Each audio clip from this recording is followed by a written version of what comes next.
Putin suspends U.S. nuclear treaty, vows to keep fighting. Taliban close border crossing between Afghanistan and Pakistan. Indian journalists say BBC raid part of drive to intimidate media. Victims' families still await justice 3 years since racist attack. Muslims react to Saudi plans for new Kaba development. Fault Lines wins award for film on Abu Akleh murder.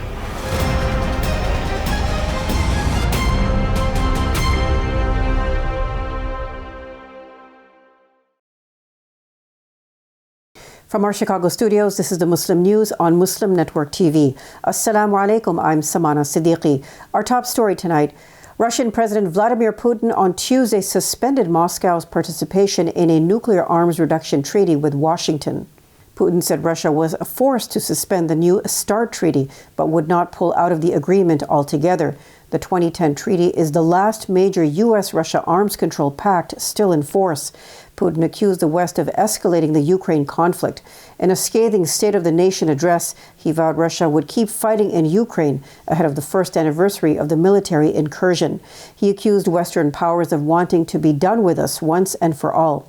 Putin spoke a day after U.S. President Joe Biden made a surprise visit to Kyiv. Biden promised additional arms deliveries for Ukraine. Putin said it was impossible to defeat Russia on the battlefield. He blamed Western elites for fueling the Ukrainian conflict and for its escalation. A senior Israeli diplomat was removed from the African Union's annual summit in Ethiopia on Saturday. The move is an escalation of a dispute over Israel's accreditation to the bloc. A video posted on social media shows security personnel walking Ambassador Sharon Bar-Lee out of the auditorium during the summit's opening ceremony in the capital, Addis Ababa. Abba Kalondo, spokesperson for the African Union's chairman, said the diplomat was removed because she was not the duly accredited Israeli ambassador to Ethiopia. An AU official told AFP news agency the diplomat had not been invited to the meeting. A non-transferable invitation was issued only to Aleli Admasu, Israel's ambassador to the African Union. Did BBC take cash from China for propaganda? That was the opening title on a recent primetime news debate in India. Arnab Goswami, presenter of Republic TV, India's hardline and popular news channel, recently addressed millions of viewers alleging the BBC is funded by China. This was in the wake of the media outlet's broadcast of the documentary India, the Modi Question. The film discussed the role Indian Prime Minister Narendra Modi played in aiding and abetting violence in the state of Gujarat over 20 years ago, which killed over 1,000 people, mostly Muslims. Last Tuesday, more than 50 income tax officers raided the BBC's Delhi and Mumbai offices. Over 3 days, officials went through documents, searched emails, and cloned phones and laptops, according to BBC employees. 10 of the media outlet's employees, including 5 senior editors, were kept there for 3 nights until the tax survey was completed on Friday. Kanchan Gupta, an advisor at India's Ministry of Information and Broadcasting, said it was simply a routine check. She said there is no correlation between the tax raid and what the BBC broadcast. The non-profit Editors Guild of India, which promotes press freedom, has said it was deeply concerned about last week's raid on the BBC. The Press Club of India, as well as the New York-based Committee to Protect Journalists, have also raised concerns. Turkhum, the main border crossing between Afghanistan and Pakistan, was closed on Monday. Area residents have reported hearing gunfire near the bustling border transit point. Relations between Afghanistan's ruling Taliban and Pakistan have deteriorated sharply. Mullah Muhammad Siddiqui, a Taliban-appointed commissioner at Turkhum, said Pakistan has not been abiding by its commitments, the Associated Press reports. Pakistan's Foreign Minister Bilawal Bhutto Zardari said the risk of armed fighting from Afghan soil could affect the world. He was speaking at the Munich Security Conference on Sunday. A Taliban Foreign Ministry spokesperson said Pakistan should raise issues in private and not at public forums. The ministry said the Taliban administration would not allow Afghan territory to be used against other countries, particularly its neighbors. Japan and the International Organization for Migration signed an agreement Monday to provide $5.7 million in aid for persecuted Rohingya refugees in Bangladesh. The project will provide increased access to safe spaces, protection, and psychosocial services to host communities. More than 34,000 people in the refugee camps in the coastal town of Cox's Bazar and more than 11,000 households will receive shelter upgrades and maintenance support. Iwama Kiminori, Japan's ambassador to Bangladesh, and Abu Sattar Eseov, who heads IOM's Bangladesh mission, signed the deal. The project will also improve living standards for camp residents by improving site management and development. It will strengthen their self-reliance of Rohingya, especially women and young people, by improving livelihood opportunities on the island of Bhasanchar. The remote island is home to more than 34,000 refugees who have been relocated there. German authorities are being criticized for not delivering justice for a brutal far-right terror attack in the southern city of Hanau 3 years ago. A racially motivated German gunman opened fire on February 19, 2020, at 2 separate locations, killing 9 migrants. The gunman, a 43-year-old German man who had posted racist content online, was later found dead with a gunshot wound, along with his mother at his home. Victims' families say they still feel abandoned by authorities. The mother of one of the victims said there are hardly any consequences for right-wing extremist attacks. Saeed Idris Hashemi, whose brother Saeed Nisar was killed in the attack, stressed the urgent need for justice for victims' families. Muslims react to Saudi plans for new Kaba development. Details after the break, so stay tuned and we'll be right back.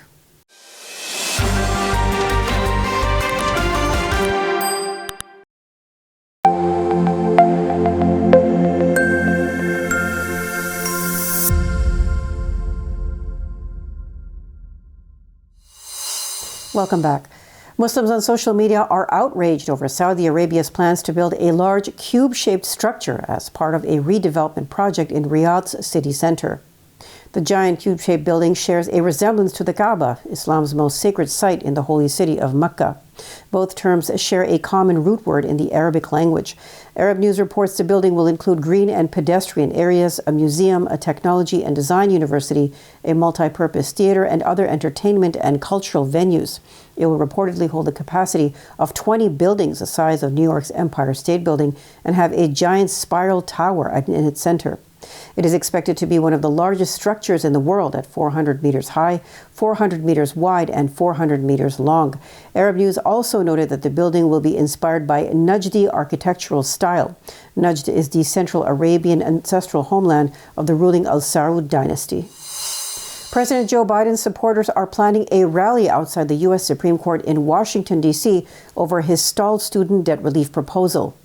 Justices will hear a case challenging the administration's long-awaited program at the end of the month. In August, Biden announced his plan to cancel up to $20,000 in debt for Pell Grant recipients and up to $10,000 for borrowers with incomes under $125,000 for individuals or $250,000 for households.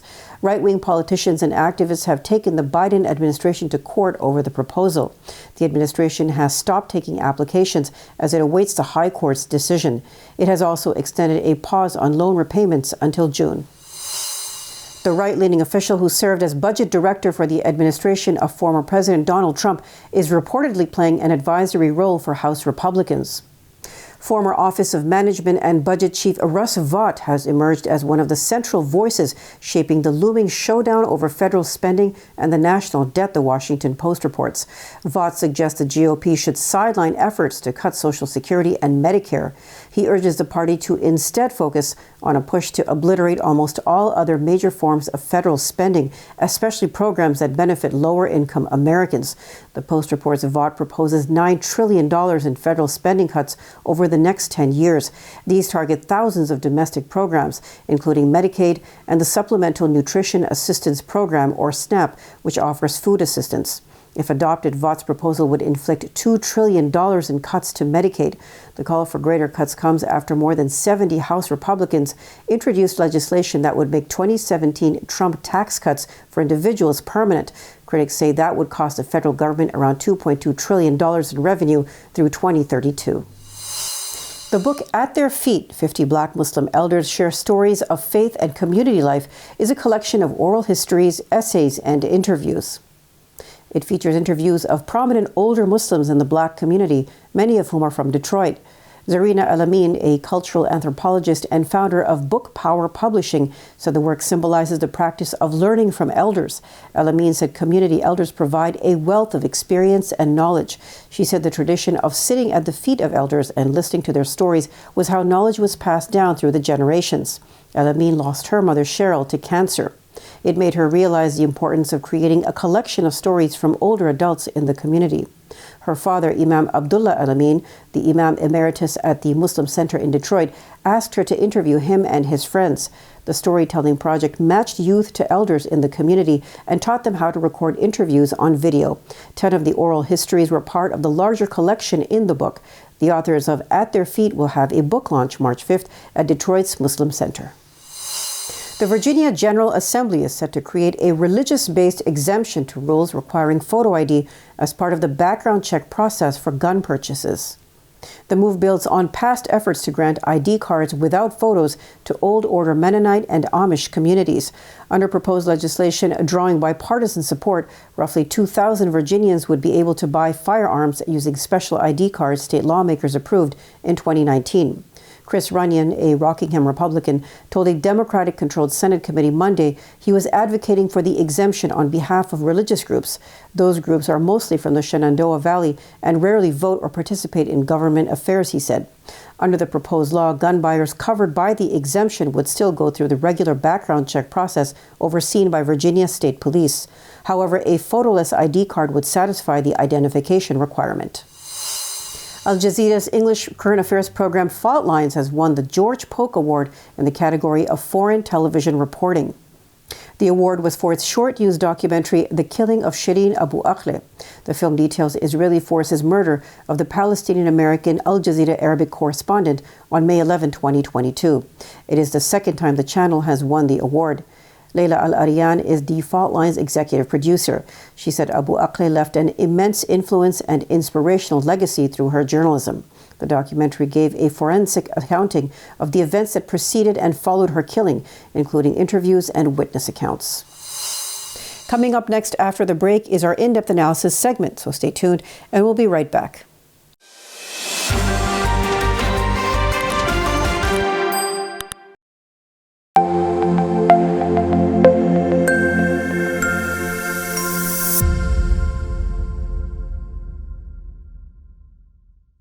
Welcome back. It's time for our in-depth analysis segment. Let's watch. Now we move to a discussion of Russia, Ukraine, the United States, and the threat of a nuclear conflict, something that we would have thought unimaginable just a few short months ago. And yet that is the reality of what people are concerned about.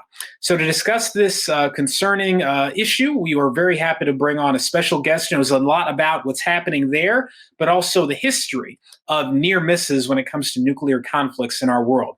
Let's bring on our special guest, Mr. Patrick Mazza. Mr. Mazza is a longtime activist and journalist.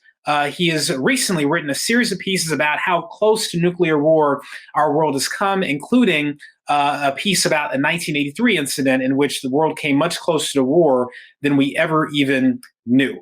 Mr. Mazza, thank you so much for joining us today.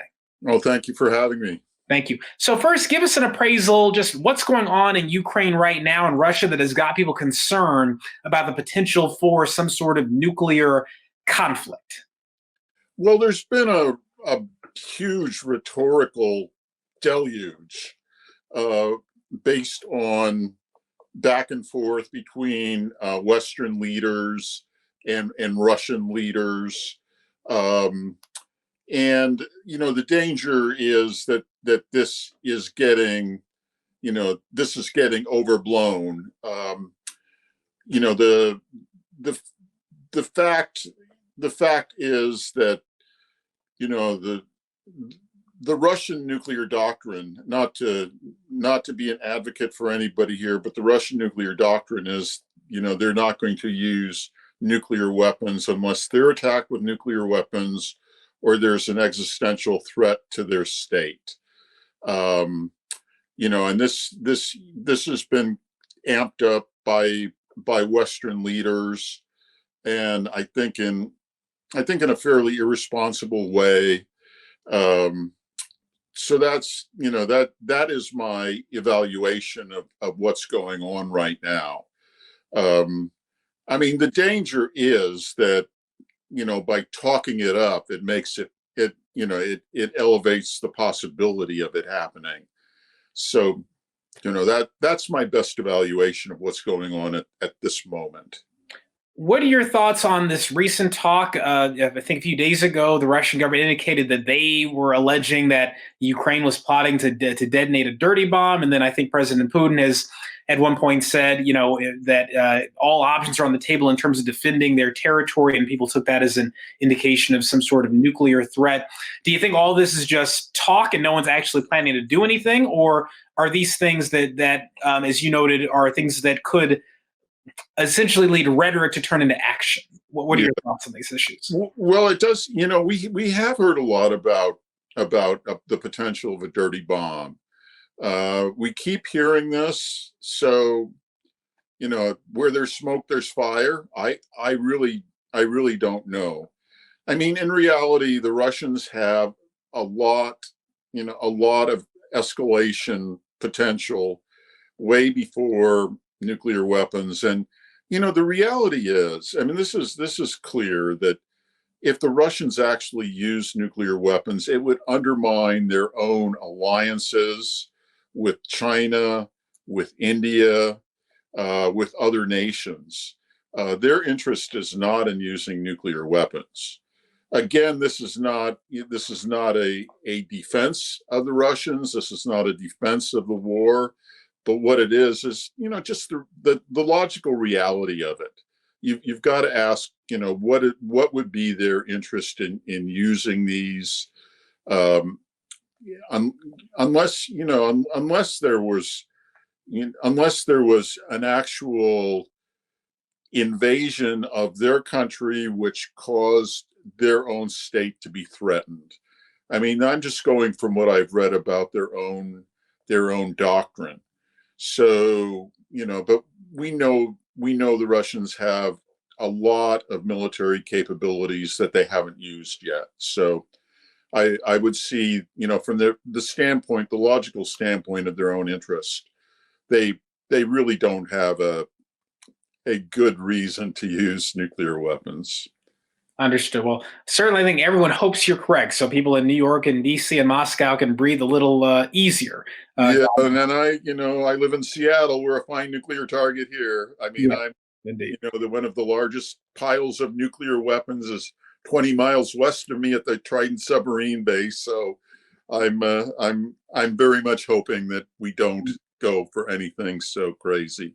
Indeed. So now let's talk a bit about history, Mr. Mazza. You wrote an article recently about an incident in 1983 that, was shocking to read about, that it could even happen. But tell us about that incident for our viewers who haven't read the article. Tell us about that incident and, in general, any lessons you think we should be learning from, how we averted nuclear conflict in the past and what can be done to take those lessons and apply them to today.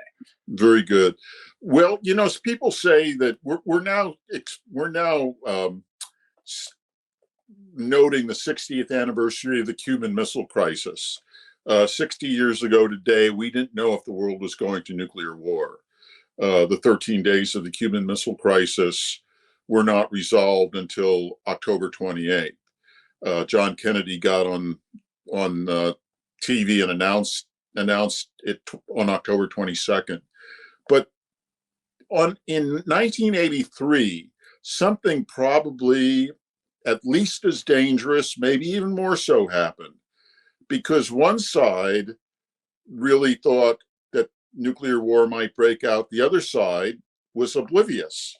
This was a nuclear exercise called Able Archer 83. It was a NATO exercise to mimic escalation to nuclear war in Europe. There were B-52s involved, there were dummy bombs involved. And the Russians really thought, based on then President Ronald Reagan's rhetoric, that the US was planning a first strike on the Soviet Union and would use this exercise as a cover for the real thing.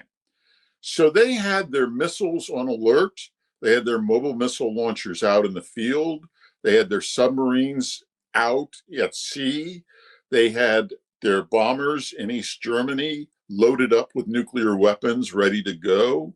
They had their fighters out on the strip, just engines running, ready to take off in a moment.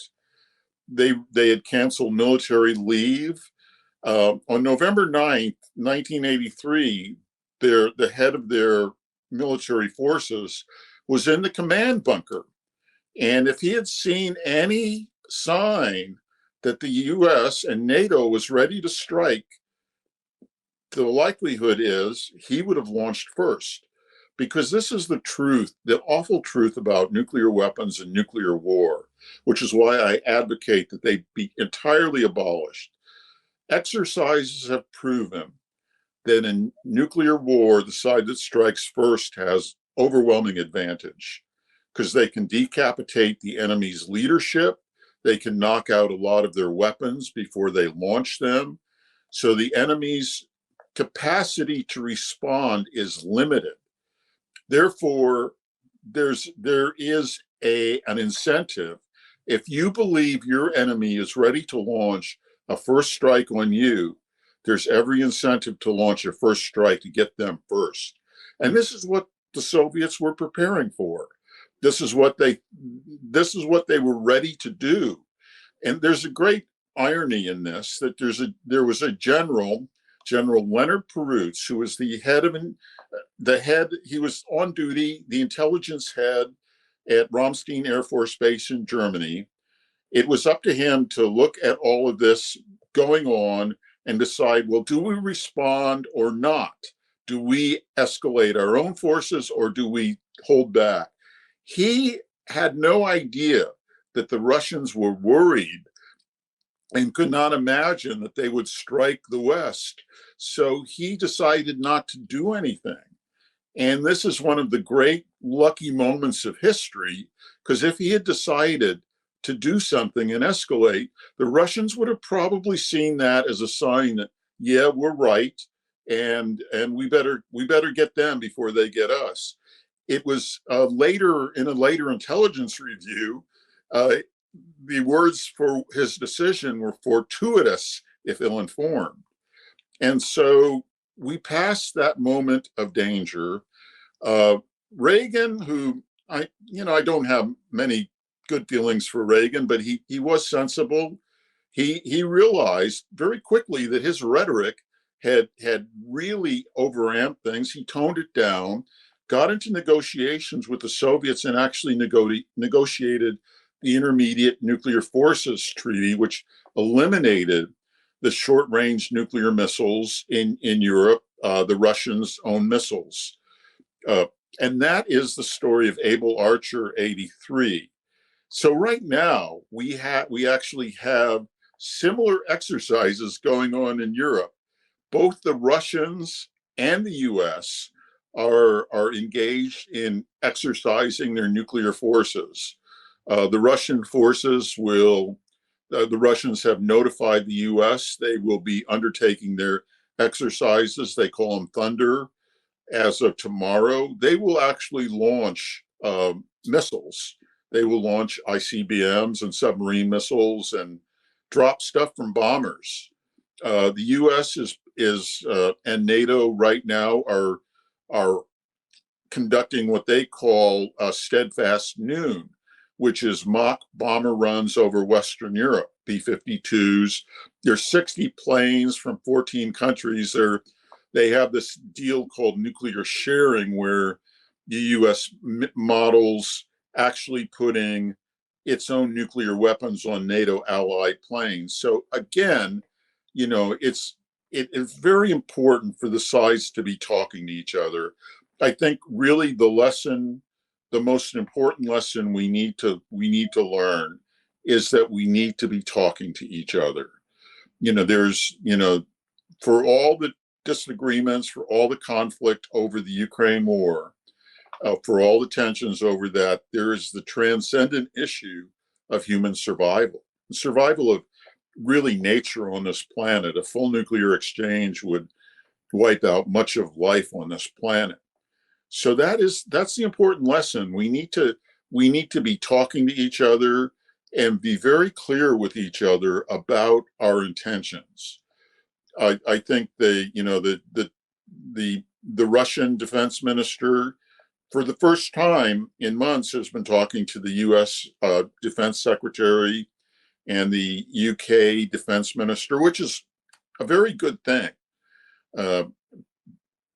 because we need to know each other that we are not planning. Nobody's planning on launching anything. Ultimately, what we really need to do is move toward drastic reductions of nuclear stockpiles and then elimination. Right now, the START Treaty is our only form of nuclear arsenal control, under which the US and Russia have limited themselves to about 1,550 deployed nuclear weapons. They also have about 2,000 in reserve. Really, we need to talk about immediately bringing that down when the treaty is renewed, presuming it will be renewed in 2026, to 300 to 500, which removes, once you get down to a certain level, it begins to remove that advantage of a first strike. We also need to eliminate the reserve nuclear weapons. There are 2,000 nuclear weapons stored at bases around the country, at the Trident base in Washington State, at ICBM bases in Montana, at Bomber Base, and we need to get rid of those. And because really, if we don't rid ourselves of nuclear weapons, almost inevitably they're going to be used by miscalculation, by miscommunication, or by sheer madness. Once war gets going, it's unpredictable, and the escalation to unpredictable consequences, we don't know. So we really need, whatever our other disagreements are, whatever our other tensions are, we need to address this transcendent issue of survival. I mean, we can fight with each other, we can compete with each other, but we really should put the nuke away. Mr. Mazza, this is very sobering information and very interesting perspective. Thank you so much for sharing this information with us. We hope to have you back in the future, not to discuss the outbreak of nuclear conflict, but hopefully steps to eradicate nuclear weapons from our world and make the world a safer place. So, Mr. Mazza, thank you so much for joining us. We appreciate it. Thank you for having me. Thank you. Thank you. That's all from our Chicago studios tonight. Thank you for tuning in. You can find previous episodes and more on our YouTube or Facebook. For more content, keep watching Muslim Network TV or visit muslimnetwork.tv. Salam and good night.